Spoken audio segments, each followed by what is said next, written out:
నమస్తే, welcome to our channel.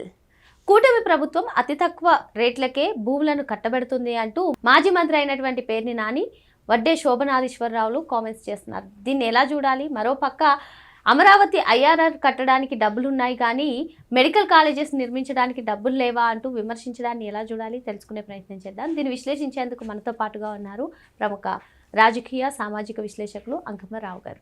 నమస్తే sir. నమస్తే సార్, గతంలో కూడా చూసాం మనం, టీసీఎస్ కానివ్వండి, వైజాగ్లో భూములు కేటాయించినప్పుడల్లా 99 పైసలకే భూములు కేటాయిస్తున్నారంటూ ఈవెన్ కోర్టులకు కూడా వెళ్ళారు. ఇప్పుడు మళ్ళీ సేమ్ అదే అతి తక్కువ ధరలకు భూములను కేటాయిస్తున్నారు, భూములను దానాదత్తం చేస్తున్నారు అంటూ అటు మాజీ మంత్రి అయినటువంటి పేర్ని నాని, ఇటు వడ్డే శోభనాధీశ్వరరావు చేస్తున్నటువంటి కామెంట్స్ని ఎలా చూడాలంటారు? ఇప్పుడు అమరావతికి ఔటర్ రింగ్ రోడ్డుకి అవగాహన నుండి మాట్లాడుతున్నారో లేదో, కేంద్ర ప్రభుత్వం భూమి ఎక్వైర్ చేసేదానికి కూడా కేంద్ర ప్రభుత్వమే డబ్బులు ఇస్తుంది. మరి వీళ్ళకేంటి నొప్పి?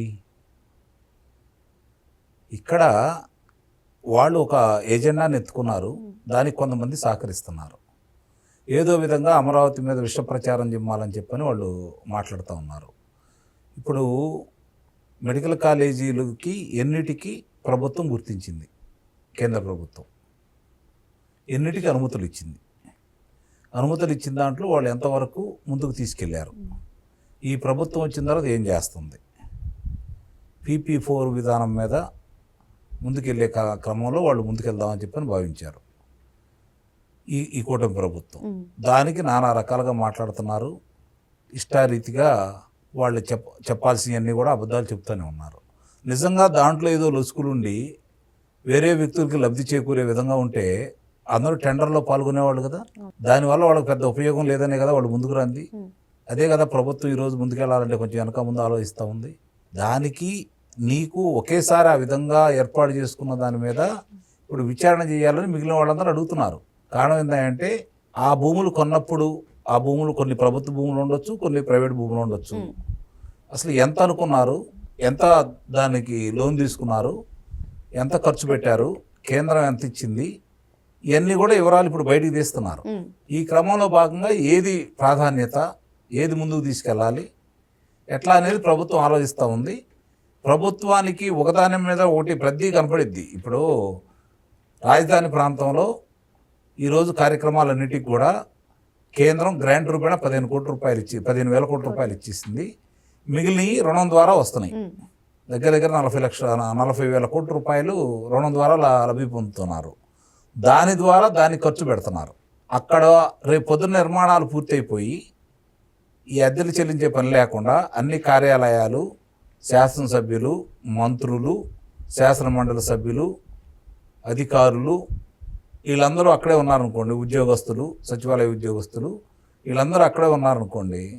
ఇప్పుడు ఈ ప్రభుత్వ పెద్దలకు సంబంధించి అలాగే అధికారులకు సంబంధించి వివిధ చోట్ల వాళ్ళకి అద్దెకు తీసుకొని నెలకి ఎంత చెల్లిస్తున్నారు.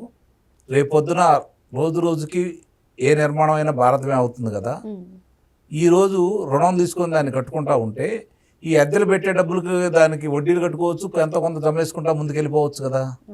నిర్మాణాలన్నీ పూర్తి అయిపోయినప్పుడు ధరలు ఏ విధంగా ఉంటాయి?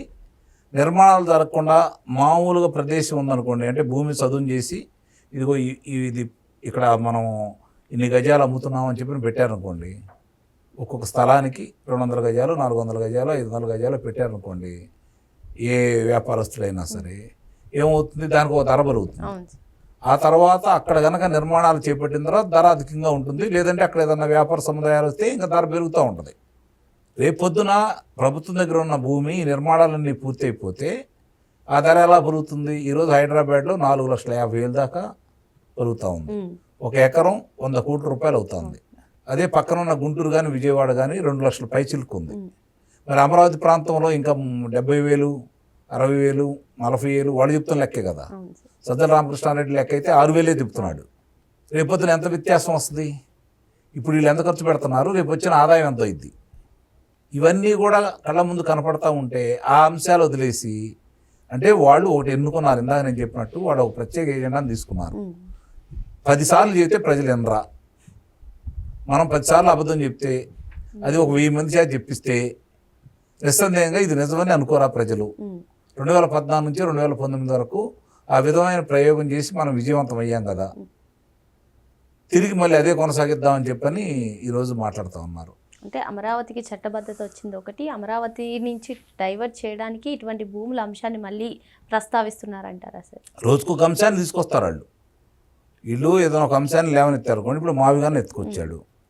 మావి గారిని ఎత్తుకొస్తే అది సిఆర్డిఏ పరిధి ఎక్కడ దాకా ఉందో చూసిన తర్వాత అక్కడ చెప్పుకోవడంలో వీళ్ళు అంతకుముందు విఫలమయ్యారు. ఇప్పుడు ఒక్కడు వచ్చి వీడమని చెప్తున్న తర్వాత కొంత 10 కిలోమీటర్లు 20 కిలోమీటర్లు వదిలిపెడితే మిగిలినంతా కూడా సిఆర్డిఏ పరిధిలోకి ఉంది. కాబట్టి ఇప్పుడు వాళ్ళు ప్రత్యేకంగా దాని గురించి చెప్పుకోవాల్సిన అవసరం లేదు. వాళ్ళు అయినా సరే పదే ఎందుకు చెబుతున్నారంటే అదేదో గొప్పది, ఇప్పుడు చంద్రబాబు నాయుడు గారు దాన్ని అమలు చేయట్లేదు, అమలు చేస్తే ఉపయోగం. 5 సంవత్సరాలు నువ్వు ఏం చేసావు? నువ్వెందుకు అమలు చేయలేదు? అప్పుడు అమరావతి రాజధాని అన్నావు కదా, తర్వాత వచ్చిన తర్వాత కదా నువ్వు పిల్లి మొగ్గలేసింది. కాబట్టి నీ మాటలు ప్రజలు విశ్వసించట్లేదు.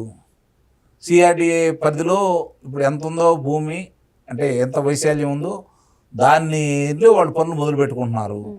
చాలదు అనుకుంటే ఏం చేయాలని వాళ్ళు నిర్ణయించుకుంటారు. రేపు పొద్దున పనులు జరుగుతున్నాయా లేదా, నిర్మాణాలు మొదలు పెట్టారా లేదా, దానికి కేంద్రం ఇచ్చే హామీతోటి వివిధ బ్యాంకులు రుణాలు ఇస్తున్నాయా లేవా, లేదు వీళ్ళకి సంబంధించి రాష్ట్ర పరిధిలో రాష్ట్ర బడ్జెట్ నుంచి దానికి ఏమైనా కేటాయిస్తున్నారా, లేదు కదా. ఈ పనులు చేసుకుంటూ వెళ్ళిపోతూ ఉంటాయి. రేపొద్దున నిర్మాణాలు పెరిగినాయి అనుకోండి, నిర్మాణం ఖాళీగా ఉన్న ప్రదేశానికి శిస్తు ఎంత వసూలు చేస్తారు, నిర్మాణాలు పూర్తి అయినటువంటి భవనాలకి ఎంత వసూలు చేస్తారో తెలియని మనుషులైతే కాదు కదా. రేపొద్దున అక్కడ నిర్మాణాలు పూర్తి అయిపోయినాయి అనుకోండి, ఎంత ఆదాయం వస్తుంది ప్రభుత్వానికి? ఇవన్నీ కూడా రేపు పెరిగిన ధరలకు లేకపోతే రేపు భూముల విలువ రేటు పెరుగుతూనే ఉంటాయి. అప్పుడు రేపు పొద్దున ఇట్లా ఇప్పుడు ఇందాక నేను చెప్పినట్టు కోకాపేటలో 100 కోట్ల రూపాయలకు అమ్మారు. రేపు పొద్దున 10 ఎకరాలు 20 ఎకరాలు అమ్ముతారు. అవసరానికంటే అమ్ముతారో లేకపోతే వేరే ఇట్లాంటి సంస్థలకు వస్తే ఇస్తారు. దానికి ఆ డబ్బులు పెట్టుకొని రుణాలు తీర్చుకుంటూ ఉంటారు.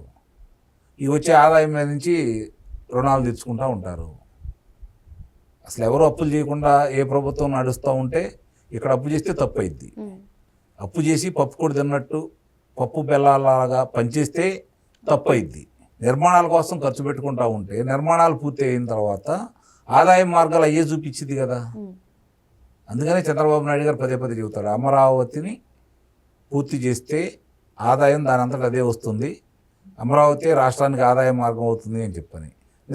నిస్సందేహంగా జరిగేది కూడా అదే. కాబట్టి ఇవన్నీ దృష్టిలో పెట్టుకోవాలి. మరో అంశంతో మళ్ళీ కలుద్దాం. Thank you sir. Thank you.